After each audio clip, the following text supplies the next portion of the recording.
और ईरान और अमेरिका के बीच कशीदगी में नया इजाफा हुआ है। नया इजाफा क्यों हुआ है और आखिर ये क्यों कहा जा रहा है? क्या अमेरिका की तरफ से कदम उठाए गए हैं जिसकी वजह से ईरान भी कहीं ना कहीं बरहम नज़र आ रहा है? ये भी जान लेना ज़रूरी है, क्योंकि ये रिपोर्ट्स मिल रही हैं कि कशीदगी में नया इजाफा हुआ है। दरअसल B-1 अमरीकी बमबार के ईरानी पासदाराने इनकलाब के मरकज़ पर हमले हुए हैं।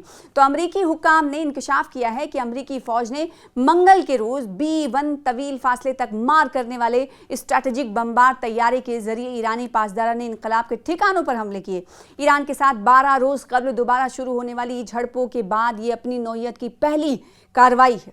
B-1 बमबार तैयारा आखिर है क्या, ये भी जानना ज़रूरी है। B-1 बमबार तैयारे का इस्तेमाल अमरीकी फ़ौजी मुहिम में नुमाया शिद्दत और तौसी की अलामत समझा जा रहा है। ये तैयारा 2000 पाउंड वजनी 24 बम या दर्जनों क्रूज़ मिसाइल्स ले जाने की सलाहियत रखता है।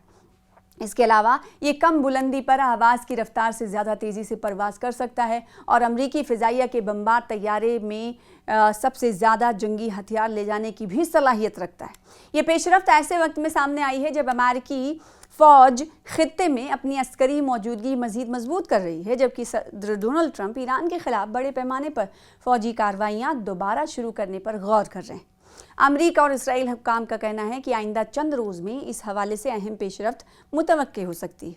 और बरतानिया में मौजूद अमरीकी फ़िज़ाई अड्डे से अमरीकी खबर रसा वेबसाइट एक्सियोस के मुताबिक B-1 स्ट्रैटेजिक बमबार तैयारा बरतानिया में कायम एक अमरीकी फ़िज़ाई अड्डे से रवाना हुआ। तैयारे के परवाज़ को फ़िज़ाई आमदोरफ्त पर नज़र रखने वाली वेबसाइट पर भी ट्रैक किया गया। ताहम अमरीकी सेंट्रल कमांड यानी सेंटकाम ने मंगल को किए गए हमलों से मुतालिक अपने सरकारी बयान में इस तैयारे के इस्तेमाल का कोई जिक्र नहीं किया।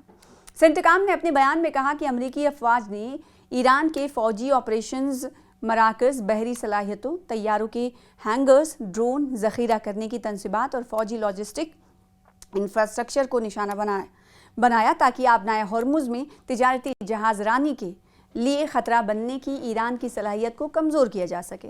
ताहम अभी ये वाज़ेह नहीं हो सका है कि B-1 बमबार तैयारे ने किन मखसूस अहदाफ को निशाना बनाया या उसकी कार्रवाई हालिया दिनों में किए गए दिगर अमरीकी हमलों के मुकाबले में ज़्यादा मुअस्सर साबित हुई है या नहीं। लेकिन इतना तो ज़रूर है कि इंतहाई सख्त हमले हुए। अमरीका इससे कबल भी इस नौइयत के बमबार तैयारों को एपिक फ्यूरी जब ऑपरेशन चल रहा था उस दौरान इस्तेमाल कर चुका है, जिसमें ईरान के अंदर मिसाइल अड्डों, कमांड मराकज़, हथियारों की गोदामों और फ़िज़ाई दिफाई निज़ामों को निशाना बनाया गया था।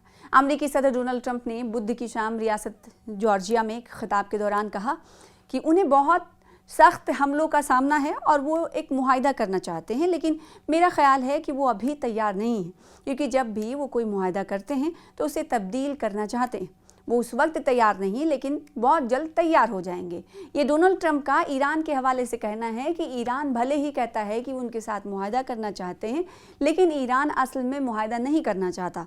साथ ही डोनाल्ड ट्रंप फिर उसके बाद बार बार अपने बयानों के लिए या उलटने पलटने के लिए जाने जाने वाले डोनाल्ड ट्रंप ये कहते आ रहे हैं कि एक तरफ जिस तरीके से हमने शदीद हमले की शुरुआत अब कर दी है, B-1 बॉम्बर की जब बात सामने आ रही है, तो ऐसे में एपिक फ्यूरी ऑपरेशन के दौरान जब उस लड़ाका तैयारे को इस्तेमाल किया गया था, अगर मौजूदा वक्त में इसका इस्तेमाल किया गया है तो ऐसे में समझा जा सकता है कि अब कशीदगी दोनों के दरमियान मज़ीद बढ़ रही है। यानी दोनों, अब हो सकता है कि अमेरिका की तरफ से इसकी शुरुआत की गई हो तो ईरान भी घातक हथियारों से हमला कर सकता है अमेरिका पर। और साथ ही साथ इस बीच जहां एक तरफ धमकाने और डराने की कोशिश के तौर पर ईरान के हवाले से इस तरह के बयान अमरीकी सदर डोनाल्ड ट्रंप दे रहे हैं, तो दूसरी तरफ ये कह रहे हैं कि ईरान डील भी करना चाहता है। अब ऐसे में ये जो तज्जिया गा रहे हैं, तज्जिया निगाह रहे हैं या सियासी जानकार हैं, उनको ये बात समझ नहीं आती, या फिर यूँ कहें कि ये तो ट्रंप के हवाले से बात को सही साबित किया जा सकता है, क्योंकि ट्रंप कब क्या कहते हैं और कब क्या कह सकते हैं इसको कोई ज़्यादा तवक्को नहीं देता।